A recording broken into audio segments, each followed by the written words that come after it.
안녕하십니까. 오늘은 아파트 빌라 경매 허탈감을 극복하라 라는 제목으로 폐찰은 새로운 희망이라는 말씀을 드릴까 합니다. 경매는 하나의 물건을 놓고 불특정 다수인이 경쟁하여 그 중에서 최고 금액으로 입찰한 사람이 소유권을 가져가는 제도입니다. 그러므로 아무리 근소한 차이로 2등을 했다 하더라도 낙찰이 안 된 경우 그동안 들인 노력은 헛고생에 되고 맙니다. 경매는 경쟁이고 무조건 시세나 금매보다 싸게 사야 합니다. 그러한 경쟁에서 이기기 위해 입찰가를 높이면 낙찰은 되겠지만 수익이 남지 않아 경매로 투자한 의미가 없습니다. 그리고 원하는 수익이 나오게끔 낮은 금액으로 입찰하는 경우 반대로 폐찰될 가능성이 높아지고 그때는 상당한 허탈감을 느낄 것입니다. 두세 번은 낙찰이 안 되더라도 그럴 수 있겠거니 하겠지만 대여섯 번 또는 10번을 넘게 입찰해도 낙찰이 되지 않는 경우는 대부분 경매를 계속 해야 하나 말아야 하나 하는 생각을 하게 될 것입니다. 이번에는 낙찰되겠지 하는 희망으로 입찰하였다가 연이어 폐찰하는 경우의 허탈감은 당해보지 않은 사람은 이해가 힘들 것입니다. 자신이 느끼는 허탈감도 크겠지만 자신을 바라보는 가족 등 주변인들의 시선을 의식하면서 점점 주눅이 들게 되어 결국은 거의 대부분 경매에 대한 열정이 식어버리게 됩니다. 때로는 소신이 없거나 경험이 부족한 투자자는 폐찰이 반복되는 경우 낙찰자가 되고 싶어 슬그머니 입찰 금액을 올려 낙찰을 받기도 합니다. 그러나 그런 경우 팔고 난 후 비용을 정산하고 나면 수익이 남지 않게 되어 경매 투자가 별게 아니라는 생각으로 경매 시장을 떠나기도 합니다.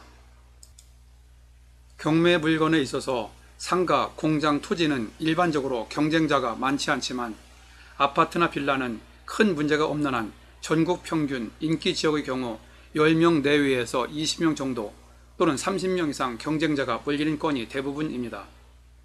서울 등 수도권은 그 경쟁이 더욱 치열합니다.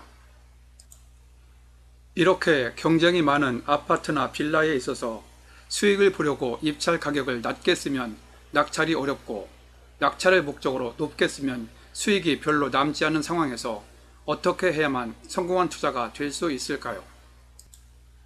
그 방법은 폐찰에 대한 허탈감을 극복해야 한다는 것입니다. 요즘과 같은 경쟁 속에서 아파트, 빌라 등 인기 종목에서 수익이 남는 금액으로 낙찰을 받는 방법은 수익이 확보되는 입찰가를 쓰면서 꾸준하게 낙찰이 될 때까지 인내를 가지고 입찰하는 길이 유일한 방법이라고 생각합니다. 어찌 보면 허망한 답변일지 몰라도 제 경험상 경쟁이 많은 아파트 빌라 경매에서는 필수 과정이라고 생각합니다.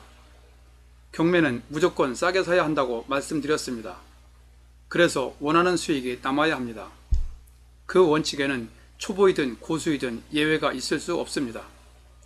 그러기 위해서는 원하는 수익이 남는 금액으로 소신껏 인내를 가지고 낙찰이 될 때까지 계속 입찰을 해야만 성공한 경매를 할 수 있습니다.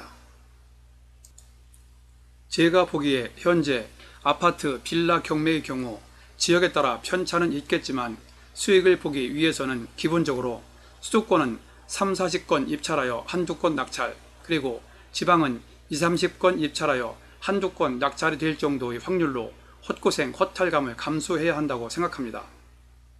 이것이 수익을 목적으로 한 아파트, 빌라 경매의 현실이라고 생각합니다. 그리고 지역적으로 인기 지역의 경우는 그 이상의 헛고생도 각오해야 할 것입니다.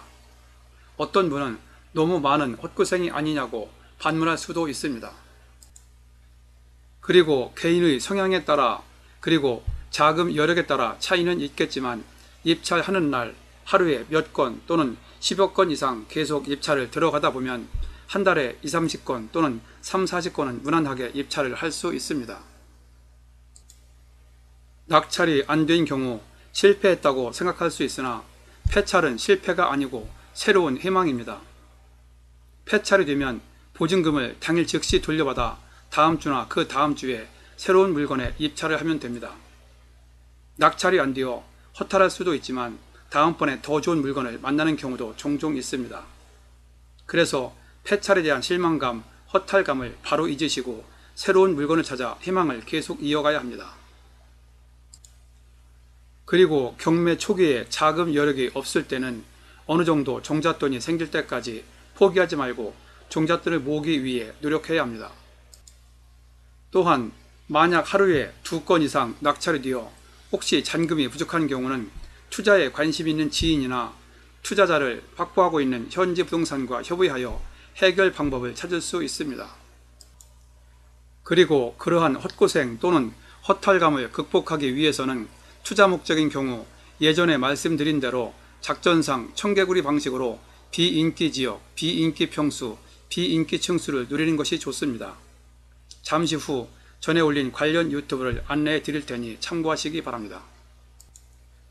또한 낙찰 확률을 높이기 위해서는 하나의 물건에 많은 돈을 투자하기보다 여러 건에 나누어 입찰하는 것이 유리하므로 되도록 소액으로 분산 투자를 하는 것이 여러 가지 면에서 부담이 없습니다. 그리고 이때 유념할 사항은 이러한 방식의 투자는 물건상 약점이 많은 편이므로 반드시 현지 부동산을 통하여 원하는 기간 내에 팔 수 있는지 그리고 원하는 수익이 달성될 수 있는지 여부를 꼼꼼하게 미리 확인을 해야 합니다. 다시 한번 말씀드리지만 현재뿐만 아니라 앞으로도 공장, 상가가 아닌 아파트, 빌라 경매에 있어서는 수익을 확보하기 위해 폐찰이 계속되더라도 그것은 실패가 아니라 새로운 희망이 생겼다는 생각으로 집념과 끈기로 낙찰이 될 때까지 꾸준하게 입찰할 것을 권고드립니다. 오늘은 아파트, 빌라 경매에 임하는 마음가짐에 대하여 말씀드렸습니다. 참고로 이번 회차 내용과 관련하여 전에 올렸던 유튜브를 안내해 드리오니 시간 날 때 찾아보시기 바랍니다. 7회차 부동산 경매 침체기 아파트 비인기 지역에 투자하라. 그리고 9회차 신규 개발 지역 투자 아파트 상가 투자의 실상 파헤치기에서 청개구리식 투자 방안을 말씀드렸고 34회차 경매 완전 초보자 나홀로 단기간에 경매 고수 뛰는 족집게 과외 총정리해서 혼자서도 경매를 할 수 있는 핵심 요령을 말씀드렸습니다. 아래에 링크로 연결해 놓았으니 클릭하시면 바로 보실 수 있습니다. 본 내용이 여러분에게 도움되었다고 생각되시면 아래에 있는 좋아요와 구독 버튼을 눌러주세요. 좀 더 알찬 내용을 만드는 데 큰 힘이 됩니다. 참고로 구독은 무료입니다. 감사합니다. 그럼 다음에 또 뵙죠.